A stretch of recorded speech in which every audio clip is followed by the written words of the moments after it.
Hey guys, it's Kate from Wildly Unprepared, and I am taking you around Los Angeles to show you the top 5 weirdest homes in LA. There are some very strange architectural designs in this city, and I'm going to show you all of them. The first one, which you can see behind me,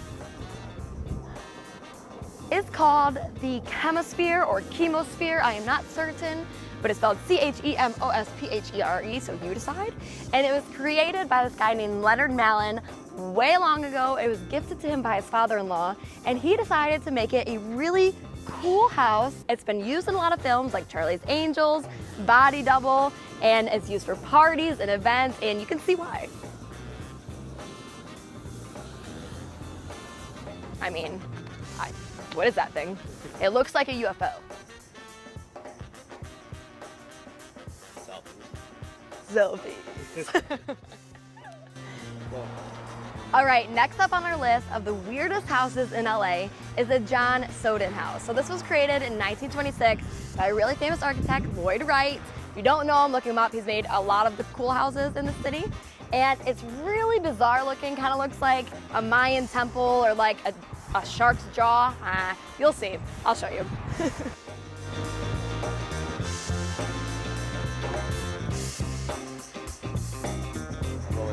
Okay, my cameraman is nervous right now because this house, if you don't know, is actually famous for being in the center of a really big murder mystery called the Black Dahlia.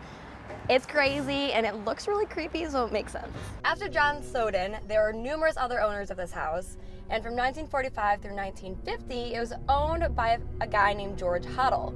He was a physician, and he was also the prime suspect in the infamous Black Dahlia murder. The Black Dahlia victim, Elizabeth Short, was actually tortured, murdered, and dissected in the basement of that creepy house. That's why my cameraman did not want to go near it. Last on our list of weird houses in Los Angeles is the Loomis House. Now this is over by Dodger Stadium, kind of by downtown, and Charles F. Loomis was an author and an activist who went from Cincinnati to Los Angeles on foot back in 1884 after dropping out of Harvard. He came here and became the editor for the LA Times, and as he was walking, he decided he wanted to live in a castle. But there were no castles in LA to live in, so he built one.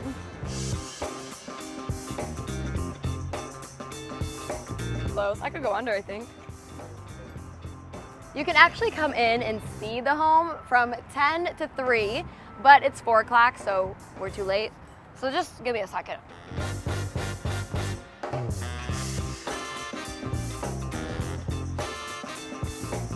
You can come here and tour the house, which is now a historical landmark.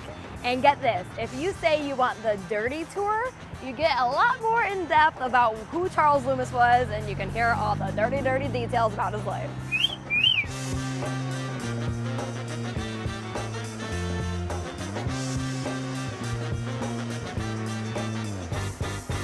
Okay, now we are in Venice, and next up on my most unique houses list is the Mosaic tile house. You can see it behind me right there. It's right off of Lincoln in Venice, and it was created by a husband and wife duo named Sherry and Gonzalez. So it started off as a bathroom renovation project where they were taking tiles and redoing their bathroom. And then, as you can see, it turned out to be something so much bigger. So now what happens, Sherry's an artist, she'll make the tiles, and then her husband breaks them all up and puts them all over their super cool house.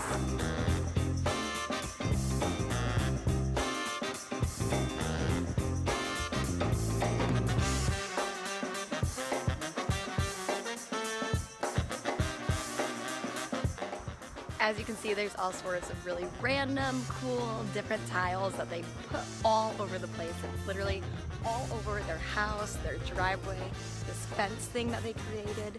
It's an absolute work of art, and I'm very impressed.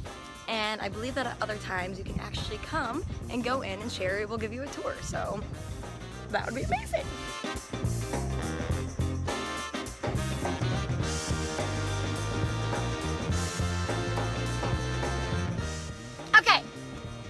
Sorry, that was loud.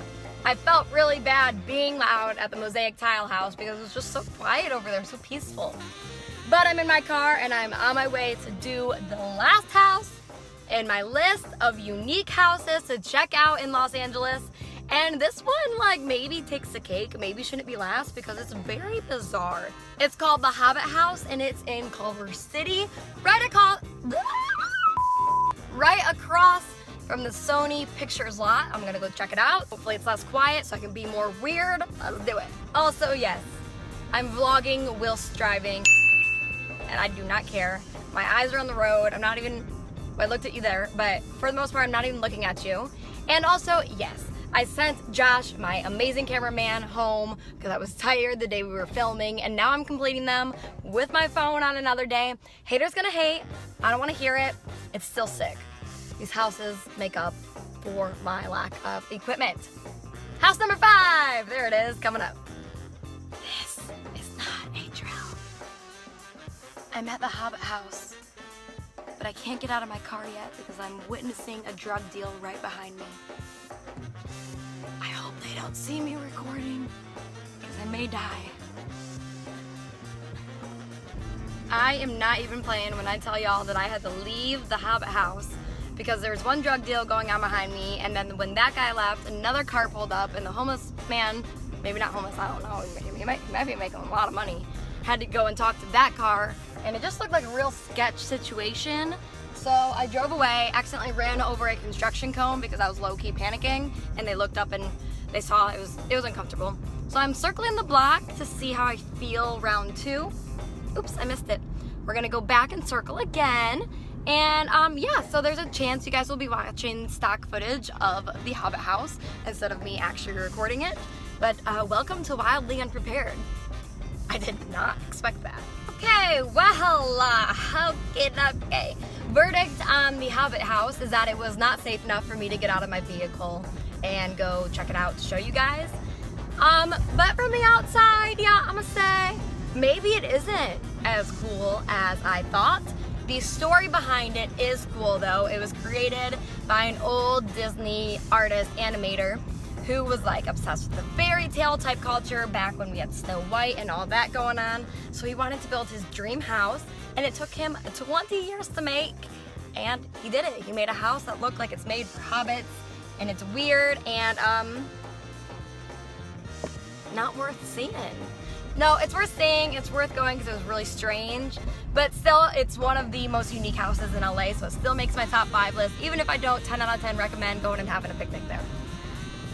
Yep, that's it. Thanks for watching Wildly Unprepared. Let me know which house was your favorite, or if you just were laughing the entire time I was in the middle of a drug bust. Okay, love y'all, bye.